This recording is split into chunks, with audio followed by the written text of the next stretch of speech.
There's a thing that Eric and I are going to tell people about. Yep, I heard. Already? Yeah. Like, God damn it. Dude, it's all over the news, man. Yeah. So someone gonna tell me what the... okay. Is it just like a secret, or can I get in on this, or what? It's literally the thing that we just talked about a little while ago. Oh, okay. That thing. All right. Oh, that thing. Oh. That thing. All right. You don't have to put out a red light. Are we live? Yes, we are live. You don't care if it's wrong or if it's right. Everyone came here for your singing. Sweet. You might want to fast forward like 4 minutes to the actual news. This ain't the webcast yet. I thought we had the intro song. We should. It's about time. All right, ready for that? Here we go. No, it's like mediocre as good as you guys, but I really do think Bo possibly sounds better. Yeah. I agree with that. Oh no, double. What am I doing?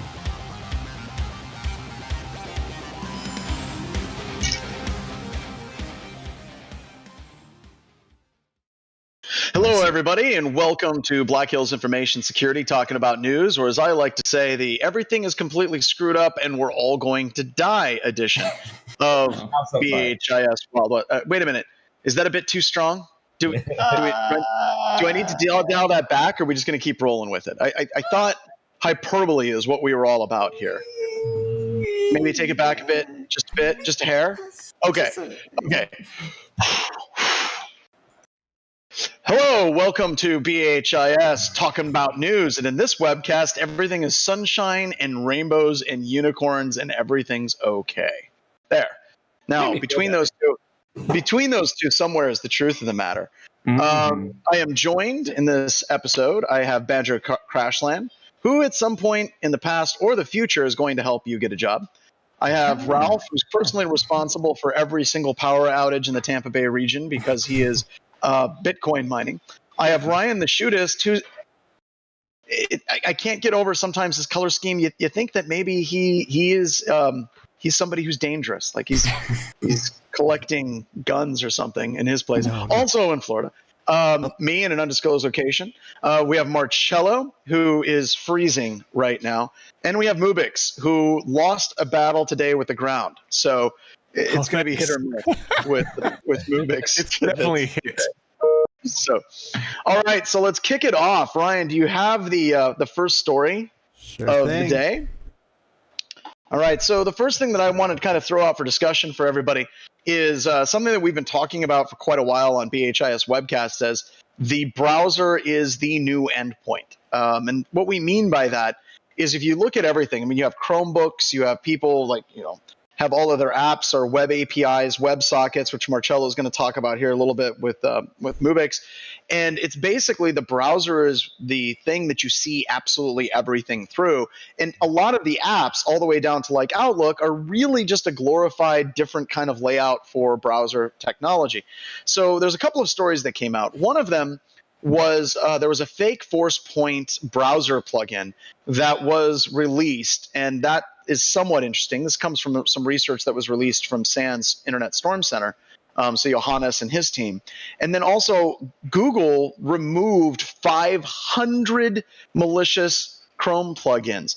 Now, what's interesting about the malicious Chrome plugins being removed from the Google Chrome store is you have to actually register as a developer and get your plugin listed. It goes through a quick security check and review. And what's interesting is it sometimes can take like minutes to go through that entire process to actually get your plugin set up. So those are kind of setting it off a little bit. And I think Marcello and Mubix, you all wanted to talk a little bit about some security research that was done that was talking about SMB and then basically forwarding and accessing that through a WebSockets, which sounds bad. Do you want to tell us a little bit more about that? Go ahead, Marcello. Oh, okay. So definitely endpoint is becoming the browser rather is becoming the next endpoint. specifically with WebAssemblies. That's really the technology that's really driving a lot of this this innovation in terms of like attack surface and post exploitation. There was some research by Skelsek, who was the author of PyPyCats, who basically re-implemented an SMB stack in Python running within a WebAssembly. So it's basically a Python interpreter running within a WebAssembly within your browser, which is like 3 levels of inception deep. In this particular case, though, his implementation requires you to have a WebSocket to TCP proxy running on the endpoint itself. But like that, in terms of just like getting that running, it shouldn't be that big of a deal, especially through phishing and stuff. But yeah, it's definitely it's definitely like migrating to the point where the endpoint, like executing code on the endpoint, isn't viable anymore. So might as well just execute code within the browser, which is much easier since browsers are basically meant to do that. Now, the other thing that's interesting about some of these stories is it does almost look like they're predominantly the ones that were released, basically removed rather, from the Google store. They predominantly appeared to be command and control plugins. It almost still looked like, especially with the Force Point one, the fake Force Point one, it almost looked like they somehow bypassed the developer mode restrictions and basically dropped the plugin directly into the system without it actually going through the browser itself. So do you see this like as more like an evolution? Because I know that we've been talking about command and control in the browser for a while, but actually trying to get it to the point where it executes is a little bit difficult because you do have to register. As much as I joke about it, you do have to register as a developer. You have to get it loaded. It goes through some security checks. So it's not exactly the easiest thing to try to drop this right into a browser, but a lot of these appear to have kind of, stager where they got access to the operating system and then used this as the command and control rather than it being completely bundled within the browser itself. Rob, you want to take that? Can I just chime in and say I don't understand how any of this works, so it must be magic, right? Like this is magic stuff. Is this all magic? Just asking for a friend. I think the reason why it's magic is the operating system, and I'd love to get Marcello and Mubix in on this too, and Ralph. It's magic because the endpoint was traditionally the point that we were trying to attack, and that's getting harder and harder in an enterprise environment. And the ability to actually run an entire interpreter within the browser opens up an entire like attack methodology and toolkit that is normally not available to us with just the built-in utilities that are in the browser. Is that a safe kind of summarization, Marcello? Yeah, I think, absolutely. I think, it's important to note that Chrome specifically has taken a lot of steps to try to mitigate some of this attack surface, specifically when it comes to the browser plugins. I think they removed the ability to actually manually programmatically install plugins via the command line in Chrome. So you can't like siloed plugins anymore, if I recall correctly, or browser extensions rather, not plugins. But yeah, no, the fact, because of WebAssembly now, I think that's definitely, it definitely opens up a huge attack surface just because of the power that sort of gives you. And especially like running interpreters within the browser. Like there's like the Python interpreter implementation in WebAssembly that PyIodide has, which is one of them. And then there's actually there's an interpreter, Python interpreter, and then Rust. And since Rust compiles to WebAssembly, that's an easy way of going about that too. So like I feel like this is definitely going to get to a point where we're going to be seeing a lot more of these attacks where we take advantage of just the ability of browsers to just run code. Do you all think that there's something that's changed fundamentally that's making this viable, or is it just basically necessity is the mother of all invention? It hasn't been necessary up until now. Now the attackers are starting to move into this particular space with more and more urgency. I mean, I think there's still going to be a lot of attacks that focus on just gaining code execution on the endpoint. I don't think that's going to be going anywhere anytime soon. However, it is getting harder, and especially with like the introduction of sandboxing within Microsoft Word, with the new versions of Office having that sandboxing capabilities, that's going to just completely cancel out, or rather make it much harder. The entire macro attack surface that's gonna I think sort of go away because of that. If not, like it'll get to a point where you'll only be able to like pivot into a target's network as opposed to actually running code on the endpoint. But that's just like a completely different conversation. But it's definitely going to make it harder. It definitely is going to make it harder, which is a good thing, honestly. Cool. And kind of the other thing about this that I think is interesting is whenever people talk about securing this, I don't believe that that's simple to do. Like when you're talking about trying to secure these things, you look at a lot of legitimate applications. Like one of my favorite plugins that I love to talk about all the time is Grammarly, where Grammarly is going through, it's checking what you type, it's making sure that you're spelling it correctly, it's checking your grammar, and that's a keylogger. And it basically persists across every single tab. So you type in a user ID and a password, Grammarly is going to have access to it. You're typing up an email to your grandmother, Grammarly is going to have access to it.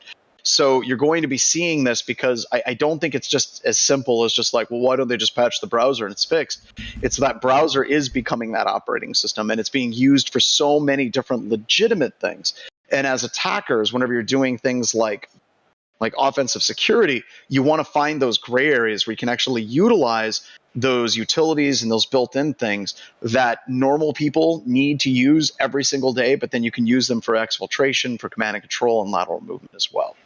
Yeah, and also like the browser is by design running untrusted code, right? Everywhere you open them. So like it's a lot easier just to get someone to click on a link as opposed to possibly like Office document, just because it's literally click as opposed to a few other steps. And I think that's definitely where it's heading. It's definitely getting to a point where the browser definitely is going to be the new endpoint, and we're seeing a lot of research come out that definitely takes that to a whole new level in terms of these new technologies coming out. Very cool. Go ahead. Go ahead, man. I was going to say, for my daughter and for everyone that's doing virtual school right now that are just using Chromebooks, does that mean it's the endpoint? If it's the browser, it's the endpoint. So that's actually exactly the point I was going to make. So lots of companies are starting to use Chromebooks as an alternative to their endpoints, right? Because it's very easy to manage and it's very low attack surface. So I don't think attacking the browser's all that new, but I do think that it's becoming the universal OS versus the Windows proliferation that has been always there. So attackers are saying, okay, well, now there's Mac Linux. Sometimes Linux 2021 is the year of the Linux desktop, right?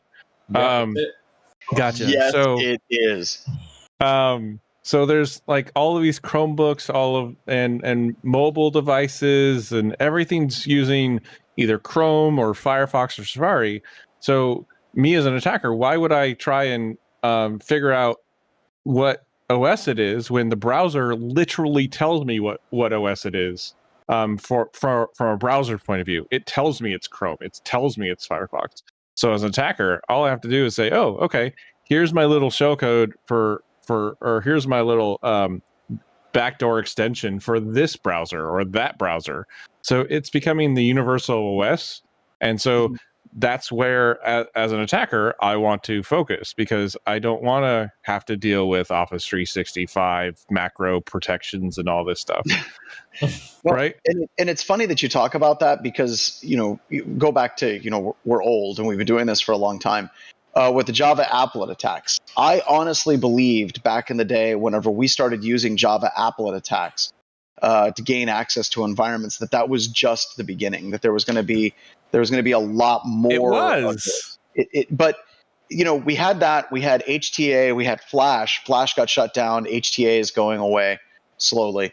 Java, I can't remember the last time we used a Java applet to gain access to an environment, but it seems to me like there's lots of opportunities to get that level of access, but we haven't seen kind of the offensive space move into it as much and as fast as I thought it would happen.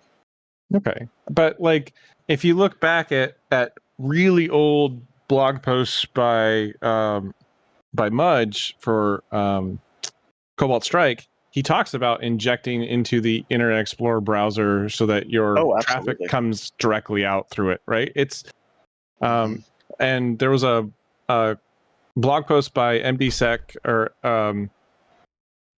from BATSEC, BATS3C. He talked about Chrome tools, which has Chrome Tap and Chrome Backdoor, where if you surf to a web page that you like, if you've been infected before, so this is a post-exploitation thing, you switch something in Chrome that stays there, that is not a binary on disk or anything like that. It's a change to Chrome that if you surf to a specific page, like his blog, it has the shellcode in a HTML tag that doesn't show up on the page, but runs code on your browser just by hitting his page. So I can pop that, that shellcode tag on, 15 blog posts or even Twitter, for instance. And then anyone with that thing pops a shell to my, C2. And that kind of stuff, that backdooring, there were, a long time ago, there was this thing called the universal cookie that basically had cookie. Yeah, that was 2010 for Christ's sake. Like there's been browser attacks for a long time, but it's because it's becoming the Java applet, right? I think that's why attackers are going that way. Is like if I embed something in Chrome, like it's going to work on mobile. Mac, Windows, Linux. Yeah. Well, and even if you're looking at the time frame associated with Java, right? Java was around for a long time. And if you remember back in the early days, people are like, well, Java is secure by default. You don't have to worry about any of the buffer overflow, heap overflow vulnerabilities because Java handles all of that for you and it's completely secure. And we'd all snicker about it, but there weren't a lot of exploits for it. But once the attacker community started drilling in on Java, then all of a sudden there was like the floodgates opened, and it was basically we started seeing like almost a new Java 0 day. It was almost weekly for a while, and we saw that same thing in Adobe Acrobat. There was very few vulnerabilities, and then bam, it just hit. And that's kind of what I think is going to be happening with the browser here shortly, just because of traditionally is like, can we find exploits to gain access to the operating system through the browser? And going back to, what was that tool from HD Moore? Don Hamoy. Or Dom, is it Don? Dom Hanoi or Hamoy? I think it's Hanoi. Wow. Where you could basically fuzz the browser to find vulnerabilities. And right out of the gate, he found like dozens of vulnerabilities very quickly. So that's what I think that is going to happen in the same space, is you're going to see people using this as a viable attack platform. The attackers are going to see it. The malicious attackers are going to see it. And it's just going to blossom and explode. So I don't think that the browser itself is going to be the attack thing, because Google is really fast at updating things, and they have a great bug bounty program. I think what it's going to be is it's going to be WordPress all over again, where all of the plugins and extensions are going to be the ones attacked. I've already seen a couple exploits out that are DLL hijacking for Chrome plugins, right? You just toss a DLL in that extension, which they have, like Honey. I think there was one for Honey. So everyone's installing Honey for their coupon codes. And if you put a file in a specific location, it pops a calc for you, right? So I think that's where it's going to go. And I agree 110% with you, but I wonder sometimes if it's a distinction without a difference. It's like Microsoft Windows, right? You still have people in security that are like, oh, Microsoft Windows is a horribly insecure operating system. And anybody that really knows what they're talking about will tell you you're wrong. You need to go sit in a corner and read a little bit. Really, the vulnerabilities are in the third-party applications that you run. And for a lot of people, they can't grok that, right? Like they have a real hard time. They're like, but I'm exploiting Windows. It's like, no. You're exploiting this podcasting service on Windows, or you're exploiting this application that somebody downloaded. It's very, very difficult for people to, Heather just typed in, honey too? Sorry. It's very, very difficult for people to tell the difference. And it also gets into, I don't think it's possible for Google to completely police all the stupid plugins that people can install. So it's a really difficult spot for a big company like Microsoft or Google to take on the responsibility for absolutely everything there. Doesn't that kind of bleed into to how iOS handles their marketplace and other kinds of marketplaces where you have developers creating applications that run on different platforms, and like how they manage the security inside of that? I mean, iOS has had issues, but not as much as Android, right? I mean, more of an open platform. That doesn't mean that there's not issues. The point I'm trying to bring up too is also around Chrome, and the fact that if you want to use Chrome or have this plugin, they could set a higher levels of developer hurdles to kind of secure it. So there is ways, I think, to go there, even though none of them are perfect. I think Apple is militant when it comes to security of applications. That's why they're harder to target, right? Yeah. And I think it's because they understand that problem, right? They understand that if there's something that shows up on iOS, even though it's somebody else's application, like if it's Angry Birds on iOS, the users are going to blame their iPhone. And they've taken that stance. Absolutely. So one last piece, sorry, to add. The thing that how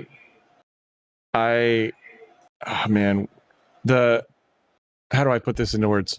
The thing that I think that is going to be the scariest bit of this is that because everyone uses like syncing, like Firefox has it now, Chrome has it now, like these applications, these backdoors are getting synced to every device you own, right? So let's say that I have a home computer and I have my applications and extensions on my home computer, and then I get a work computer which I have, and I'm thinking security, so I have one browser for my work stuff and one browser for my home stuff, and that other browser syncs all of those extensions on over to my work computer, and now I've popped my work computer unintentionally. How do I grok that as a defender? Like it's a feature. It's a feature. But then, it's kind of interesting that you talk about, because, a lot of the plugins or the things that we go to have plugins, right? So if you look at Outlook has its own plugin infrastructure, and it basically utilizes those plugins while you're using Outlook online, but it'll basically take those manifest XML files and those plugins and then sync them over to your Outlook client. And then you log into another browser and it does the same thing. So sometimes it's not even, just a plugin for the browser. Sometimes it could be the pages that you go to have built-in plugins that they're syncing on your behalf as well. So you're right. It is an absolutely really difficult problem. And I don't think it's something that's easily grokkable by systems administrators. So are we ready to talk about ICS and water now? You mean the scary one? You want to talk about the scary one? Like the terrible? I thought we were already talking about the scary stuff. Yeah. No. That was just a light scary. I'm with Rob. Like, whenever I'm reading these news stories and I'm looking at these browser plugins, I'm like, this is hella bad. But the next story that we're going to talk about, that's on like front page CNN and Drudge right now. Yeah, that one's scary to me, who doesn't know how all the other stuff works. So because you drink water. So, okay. So first things first, I would like to say congratulations to Rob M. Lee, because I'm sure that he'll be doing very well with Dragos here shortly. I would also like to send my condolences to the staff at Dragos, because I'm sure that their workload is going to go up yet again. So congratulations, and may God have mercy on all of your souls at Dragos. But this gets into something that's absolutely terrifying. Apparently, Oldsmar, I think is what it is, down in Florida. They basically came out with a press conference and they said that an attacker was trying to poison their water supply. And here's the thing that scares the most about this, right? So the Tampa Bay Times, I don't want to joke. Like I have these jokes in my head because Tampa Bay just won the Super Bowl, and I'm not going to say these horrible jokes, but because it's gallows humor. But the paragraph out of this entire thing that scares me the most is the attacker was basically increasing the amount of sodium hydroxide, or lye, in the water by a factor of 100. Now, for security professionals that are listening to this, how would you hope that water company or that municipal water supply organization would have detected this attack? There'd be an alert? No. There'd be some type of signature? No. Network-based detection? Apparently how this was detected was, quote, the city's water supply was not affected. A supervisor working remotely saw the concentration being changed on his computer screen and immediately reverted it. Then they say that city officials on Monday emphasized that several other safeguards are in place to prevent contaminated water from entering the water supply. And they've disabled the remote access into the computer system. So there's a hell of a lot to unpack in that sentence. Or in that paragraph. Go ahead. I just want to point out that the person who broke the story, I don't know, Chris, I think his name is Chris, just tweeted out that apparently the way they got in was Teamviewer. Yeah, great. Yep. Great. So there you go. And I was just saying this to my, I literally was just saying, this is probably like just VNC on Shodan or something like that. What really bothers me, and this is just, it's a pet peeve of mine, but, and it's, it's just, the classic same old story over and over again, is that I saw the press conference where they were talking about the sheriff and the mayor, and another person was laying this out to the media, and they again called this, it was a sophisticated attack. It doesn't look like it was a sophisticated attack at all. It doesn't. But the thing is, like, I think we have to stop saying this, because it's just getting to a point where this is ridiculous. We have to be honest and say this is like legitimately the easiest freaking way of getting access you can possibly imagine. Like, I have to push back a little bit. Have you ever, like, TeamViewer has like you have to have a code and stuff. Like there's exploits for it, but there's been exploits for it. But I to be 100% honest, I've had customers with TeamViewer, and when I push back and say, hey, that's a bad idea because it's multi-home, or it talks to multiple servers and stuff like that, they're like, well, we're paying for the enterprise version. You have to have a username and password. It has 2FA on it. Like, I'm not saying that this is what is in case here, but like, you at the very least, when you install TeamViewer, and I'm not a TeamViewer fan, I'm just playing devil's advocate here. Like, I have had to have a code that then gets repeated and put back, like, not a code that I can generally just guess out of thin air, right? So, like, well, I mean, I'm curious on how this works. Can we like, I mean, what I'm getting at is like, it's not like innate, like dropping O days or anything like that. Like, I wouldn't call this sophisticated, like, right? I mean, would you agree that it's sophisticated? If they popped an O day to find TeamViewer and that would be impressive. Yeah, right? that would be impressive. What's going on here? More than likely, look, we're speculating, but if you're looking at TeamViewer, I can't scan your environment and say, oh, they're running TeamViewer. If you're going to exploit TeamViewer, I have to authenticate to TeamViewer server, and then I can gain access to your workstation. Or your servers. So more than likely, what we are seeing here is one of two separate things. Either A, the municipal water corporation or company basically had a really crappy user ID and password on their TeamViewer authentication. And I think that's what Marcello's talking about, right?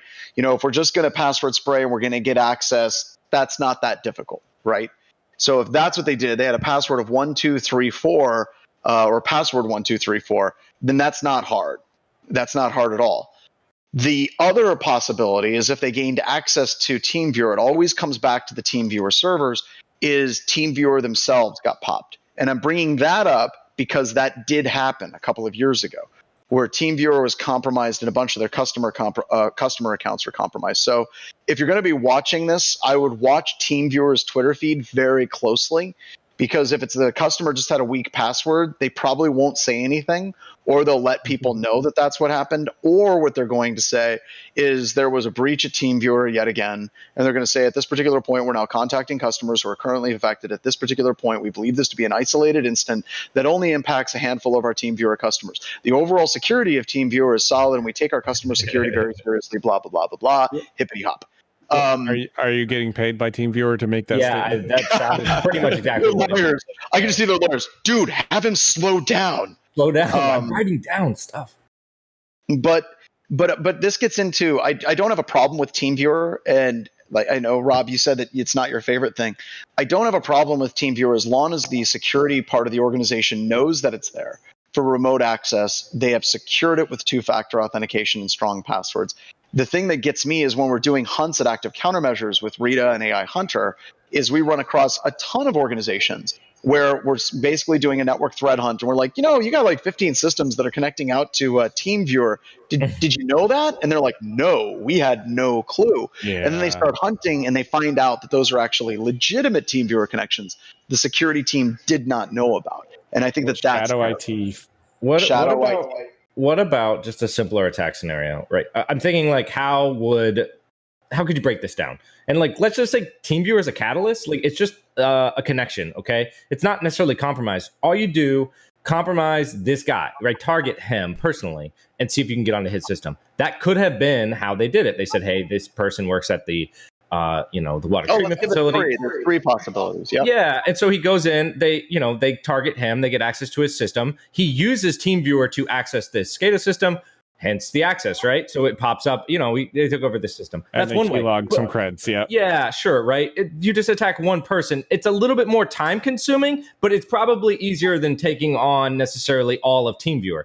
The other way to look at it too is that maybe they compromised something else in their infrastructure via some other unrelated attack scenario, and it had TeamViewer on there, and it already either somebody used it or logged in, and then in a list there was other devices that may have been associated. So I think there's a couple different ways this could have went, and TeamViewer just might have been the pipe that got them into that system, as opposed to they compromised TeamViewer specifically, right? So Jeff McJunkin had a question. Side note, does TeamViewer show up as a constant connection or its own periodic beaconing in Rita? So TeamViewer, if you actually look at the packet captures, it actually beacons, I want to say, once a second or once per 5 seconds. I can't remember, whenever the TeamViewer session is not active. But once it actually does go active, it actually nails up as a solid session from that point on. But it does actually beacon at a very, very regular interval. They did change the policy too just recently, because I've used TeamViewer and as of recent. And any new device that you log in, whether you have two-factor enabled or not, it will authenticate via email before you can actually use that device on that system. So yeah, but if this dude was already logged in, no, the absolutely was already logged in. He's going to be like, good. I'm logged in. Bam. Yep. So, I don't know. I hate that they say that there were many, many controls, and it sounds like they have more than one person with TeamViewer running on their system, all watching it at the exact same time.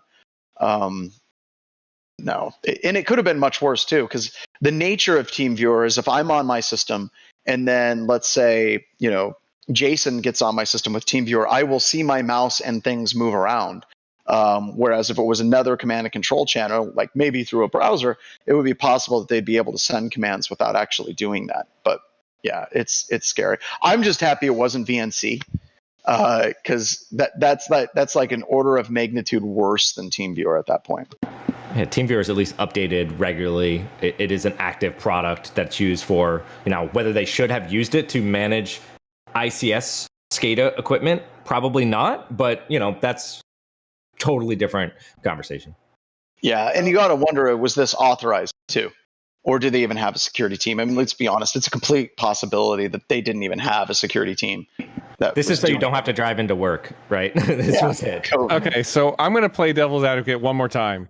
Have you ever been an engineer at a plant where you've had to do remote work on like throughout the entire plant, right? It's gigantic, multi-acre plant, and you have to do all of these different tasks throughout the day, right? So let's say that Teamviewer is what you use for that, which is not a great solution, but what's another solution for that without having to have like 500 red tapes to get some kind of RDP set up so that you can jump through 16 hoops? Like, can you give me an alternative solution to Teamviewer that is quote unquote more secure in that scenario? Well, I think that there's lots of other products that are in that same space, right? So you have like LogMeIn, or was it Go to My PC, and all these different remote things. And I don't think the problem is necessarily the products per se. I think the problem is, did the security team know about that being used, and did they implement proper security controls around it? Does that make sense, Rob? It does, but it doesn't offer the solution, right? So like what I'm saying is, I guess the problem is that whoever this was had to get his work done. Now, it could be through laziness or whatever, right? But they had to get some kind of work done. And I'm not saying that it's okay to like go around IT, but like I'm trying to find the underlying problem. Now, the underlying problem could be that that person was lazy and just didn't want to go through the hoops, or that a company like that has so much bureaucracy and red tape to get any kind of ease of doing his work done or doing their work done. And so like I think that one of the things we have to keep in mind as organizations is that we may be our bureaucracy or the security that we're trying to put in place is the thing that pushes people to shadow IT. And I agree with you 100%. I would say the vast majority of times that I've seen shadow IT in organizations, like probably 90%, it's people saying the same thing over and over. I'm trying to do my job. And if I go to the security team, they say no, they say stop, and they don't give me any alternative solutions. So they literally start working around the entire system just so they can do what they're paid to do. So how do we fix that? So two things. If my mouse starts moving without me moving it, that's a thing I should worry about. Okay. That's bad. No, I'm just helping you out, Jason. Don't worry about it. Yeah. And then second, this person who noticed the issue was happening and then corrected it, maybe that is their security for this. Like that, maybe in the ICS world, and I have no idea, like there is the backup, there is a human that makes sure everything is right. No, I think it comes down to did they have 2FA or not. That's what it comes down to. I think. I mean, if they had 2FA, then I don't know. I think that's legitimately what it comes down to. Because if they had 2FA, we're moving into what Ralph talked about, and we're moving into Teamviewer being compromised. It basically starts excluding, just through scientific deduction, how did this happen, right?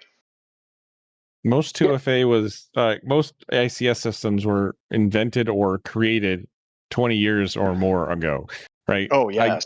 I doubt there's 2FA added to anything ICS quite yet.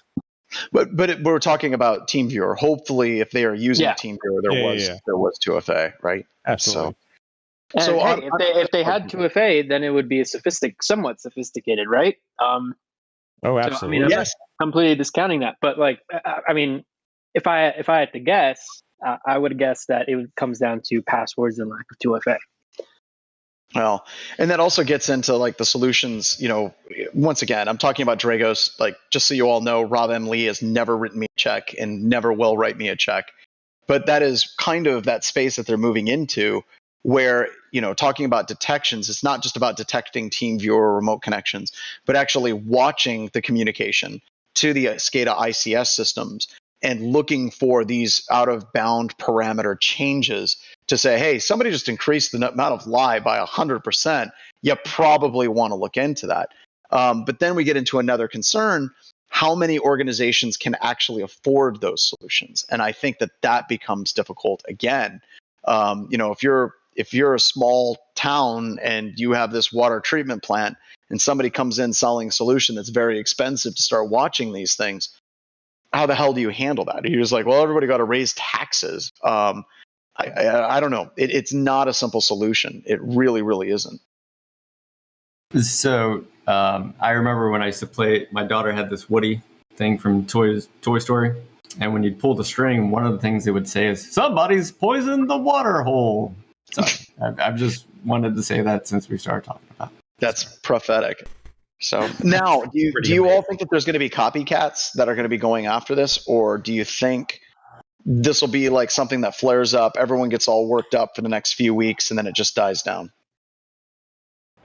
I mean, this has been going on for like, I mean, I guess it depends, right? I mean, are we talking, it comes down to the complexity. I mean, people have been like going on Shodan and accessing stuff like this for years at this point. I mean, I myself found like a power plant on Shodan like a few years ago. And it depends on like the level of complexity involved. Yep. And what kind of psyche do you have to say, oh, I'm going to kill some people with changing the water just to, for lulz? Like, I think that's another thing in there, right? So you gotta minimize the attacker base, just because there are a lot of even black hat hackers that won't go to that length. I think there is a serious mental health issue a little bit. I mean, I think everywhere in the world right now, just because of the pandemic, I think that's something to take into account with this. And second, I mean, I bring it up to that, and then also, I mean, we still have to find out like what the intentions were, if we can at all. So, I mean, if it's a nation state actor, then hey, yeah, I can see that. You can call that, really? And it was an interesting question. I mean, an interesting question that one of the media people said in the press conference was, would you consider this a bioterrorism attack? Which I thought was that's a question. It is an interesting question, but that is an interesting question.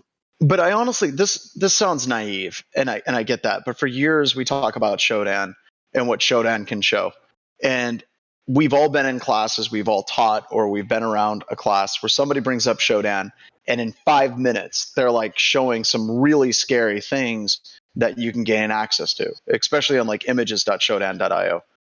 And I think I've been showing Shodan for like 8 years now in my classes, and always people are like, why aren't we seeing attackers like doing horrible, horrible things?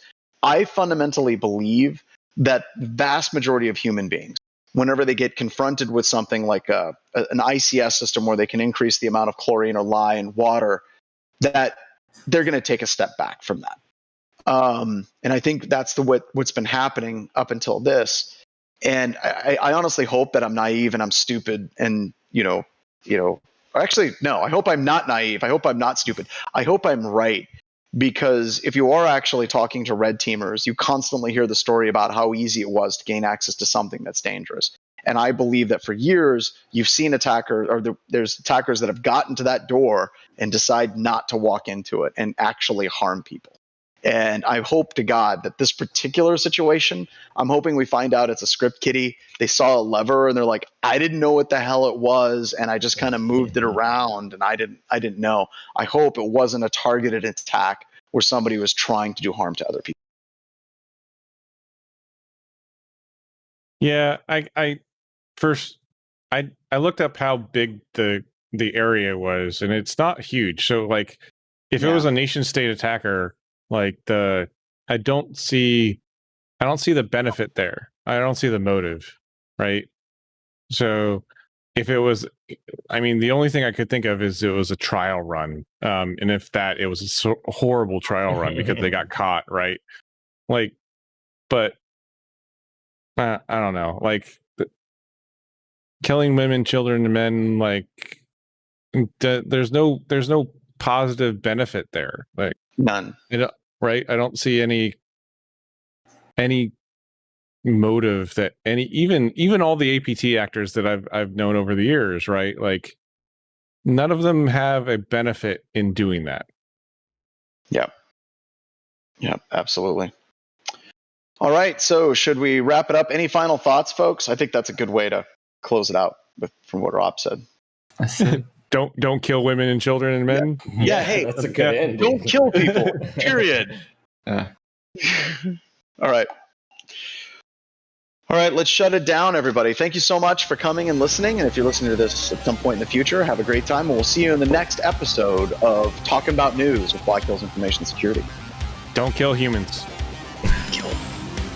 Is that to me or is that to everybody? Everybody. That's to you and every other you. So. Don't kill things. How about just don't kill things?